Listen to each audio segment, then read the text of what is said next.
other day on the Flip Life Radio show on pyroradio.com. Yep. We had a discussion point which was who is the most influential UK rapper? Yeah. What are your thoughts on this?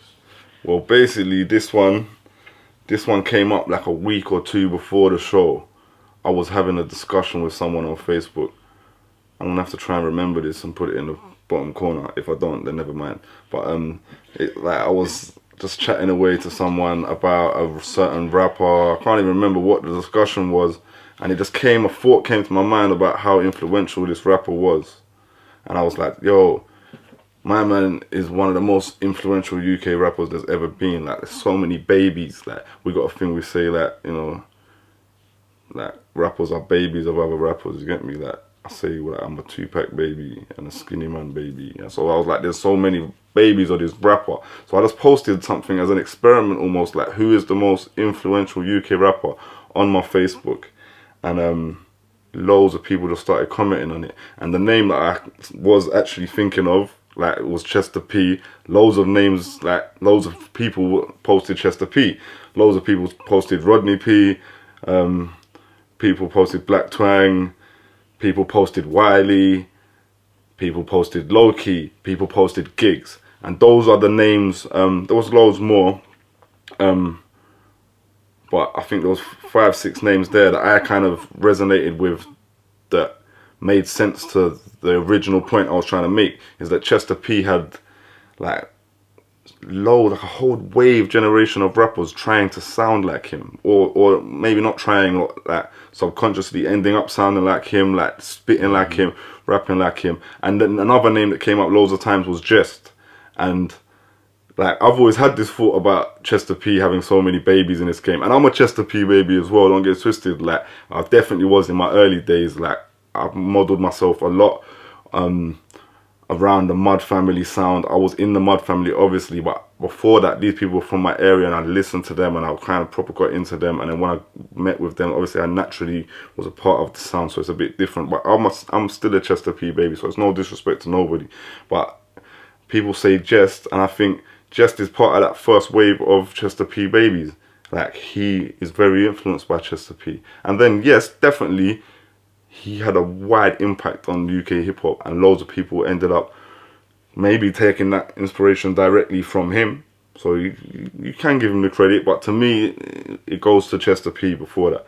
And something that never even came up, you know, I didn't even mention, a lot of people I remember saying to me that Jehst got a lot of his style from Super T. I heard that years ago, and then I listened to Super T and I thought, okay, I hear it, but I don't know, whatever. Shout out Jehst though, shout out Super T, shout out Chester. Yeah, all these people are legends, like, and great lyricists, and have done amazing things and amazing work. But then, so that was my point, they created a wave and loads of people had followed them, or sounded like them. And then people were saying Gigs, and I thought Gigs to me did that as well, for another generation and a different style of rapper. Loads of people came out sounding like Gigs with the slow kind of trap flow in London at the time when Gigs popped off. Wiley, obviously, from his impact of an entire like genre of his own. Some people argue, okay, that it's not hip hop or whatever. That wasn't what I asked. I asked rapper. I see them people as rappers. That's my opinion. Another argument, but I feel like he's influenced an entire genre basically of rappers in the UK. He could arguably be above all the other ones in this conversation if we really wanted to take it there. Then Rodney P, often credited for being like the first rapper or part of the first rap movement that rapped in British accents. So that ended up kind of being the main person we went with at the end to say, you know what, at the end of it, I think we started with Rodney P on the show, and then at the end of it we said London Posse as a group, because you know what I mean, as a movement they did that.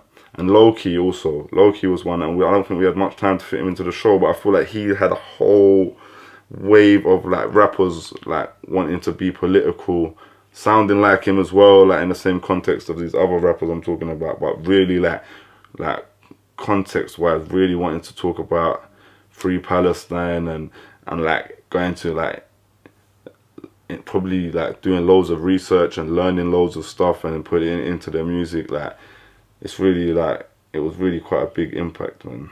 But yeah, it started with Chester P. I don't know, like I say all of those people on that list, and then yeah, you got Black Twang, MCD, like there's loads more, man. Skinny Man for me is one of the most influential for me personally. It was mad because after that, we did that radio show. We went to an event at the Silver Bullet and we saw Rodney P. We was waiting outside trying to get in, trying to get someone to get us in the venue. He came and scooped us and pulled us through. And then Chester P got on stage and was talking about his influences randomly. I don't think it had any connections to our radio show. Talking about MCD, Ice Pick. It was a mad night, man. The universe was with us, man. But yeah, shout out all the legends, man. Yeah, for sure.